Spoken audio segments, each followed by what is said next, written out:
नमस्कार, सुहानीज किचनमध्ये आपले स्वागत आहे। आज आपण मटारच्या सालीपासून युनिक अशी रेसिपी पाहणार आहोत। तर ही मटारच्या सालीपासून रेसिपी एकदा बनवाल ना तर सारखेच बनवून खाल। तर मटारच्या साली तुम्ही फेकून देताय तर अजिबात असं करणार नाहीत। एकदा का ही रेसिपी बनवलात ना तर मटारच्या सालीची ही रेसिपी सारखेच बनवून खाल, एवढे मी 100% सांगते। तर मटारच्या साली इथे मी पाव किलो घेतले आहेत। तर त्यातले मटार सर्व सोलून घेतलेत आणि त्या मटारच्या साली घेताना आपल्याला कवळ्या साली घ्यायच्या आहेत, अजिबात जून साली घ्यायच्या नाहीत। तर इथे मी दाखवते तशाच आपल्याला कवळ्या साली घ्यायच्या आहेत, तरच आपली ही रेसिपी मस्त अशी तयार होते। अजिबात व्हिडिओ स्किप करू नका, शेवटपर्यंत नक्कीच पहा। तर इथे मी पाव किलो साली घेतले आहेत आणि यातले जे मटार आहेत ते मी काढून घेतले आहेत। तर आता एक साल घेतली, त्याचे 2 भाग करायचे आणि त्याचे आतमधल्या साईडून जी पातळ अशी साल असते, म्हणजे पातळ असे कवर असते, पापुद्रा असतो, तो आपल्याला फक्त तो काढून घ्यायचा आहे। जसे मी दाखवते तसं तो पापुद्रा काढून घ्यायचा। अगदी इझिली निघतो हा पापुद्रा। जसे आपण वालपापडी सोलतो ना त्याच पद्धतीने आपल्याला ही साल सोलून घ्यायची आहे, अशा पद्धतीने। तर व्यवस्थित ही साल सोलून घ्यायची आणि खरंच ही रेसिपी आहे ना जबरदस्त होते। एकदा बनवलात ना तर तुम्ही या मटारच्या साली अजिबात फेकून देणार नाहीत। अशाच पद्धतीने तुम्ही ही रेसिपी बनवाल। तर इथे मी सर्वच साली अशा पद्धतीने सोलून घेतल्या आणि त्याचे व्यवस्थित असे तुकडे करून घ्यायचे आहेत। जसे आपल्या वालपापडीला आपण तुकडे करून घेतो ना सोलल्याच्या नंतर, तशाच पद्धतीने तुकडे करून घ्यायचे। तर यामध्ये आपल्याला घालण्यासाठी ताजे मटार घ्यायचे आहेत। तर इथे मी पाव वाटीपेक्षा थोडेसे कमीच ताजे मटार घेतले आहेत। तर आता लगेचच गॅसवरती कढई गरम करायला ठेवली। एक मोठा चम्मचभर तेल घालून घ्यायचे। तेल व्यवस्थित गरम होऊ देऊया। त्यानंतर पाव चम्मचभर जिरे घालून घेऊ। जिरे व्यवस्थित फुलू द्यायचे। त्यानंतर बारीक चिरलेला एक कांदा घालायचा। कांदा तेलामध्ये छान असा परतून घ्यायचा।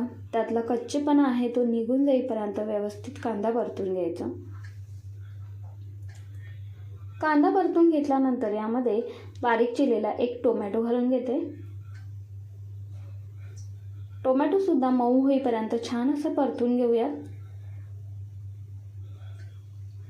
त्यानंतर आपल्याला काही मसाले घालायचे आहेत। तर पाव चम्मचभर हळद, 1 चम्मचभर तिखट, 1 चम्मचभर बेडगी मिरचीचे तिखट, म्हणजे त्याने रंग खूप छान येईल, आणि 1 चम्मचभर गोडा मसाला घालून घेते। जर तुमच्याकडे गोडा मसाला नसेल तर तुम्ही इथे कांदा लसूण मसाला वापरला तरी सुद्धा चालेल। तर मसाले सर्व तेलामध्ये परतून घ्यायचे। आता तुम्हाला समजलंच असेल आपण काय पाहतोय ते।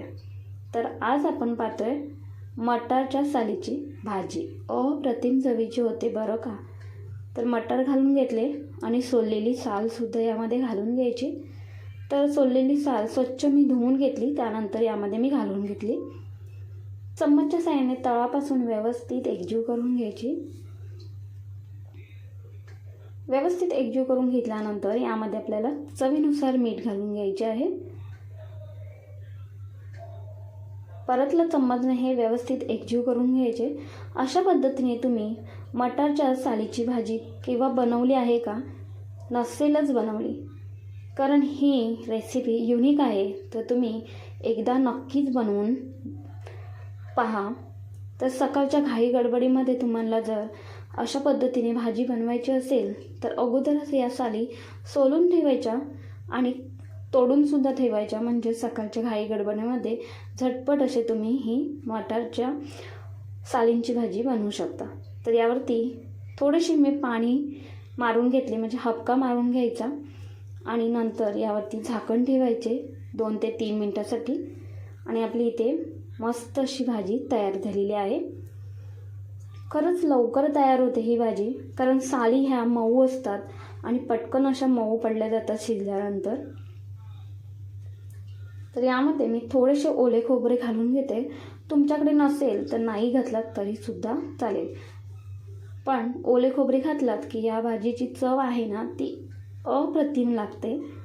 त्यामुळे ओले खोबरे यामध्ये जरूर घाला. तर आपली इथे मस्त अशी मटारच्या सालीची भाजी तयार झालेली आहे. खरंच खूपच छान होते ही मटारच्या सालीची भाजी. कोणाला कळणारसुद्धा नाही की आपण मटारच्या सालीची भाजी ही बनवलेली आहे. तर तुम्हाला ही रेसिपी कशी भेटली ते मला कमेंटमध्ये नक्कीच कळवा. आवडली असेल तर एक लाईक, शेअर, हाईप तसेच सुहानीज किचनला सबस्क्राईब करायला अजिबात विसरू नका. धन्यवाद.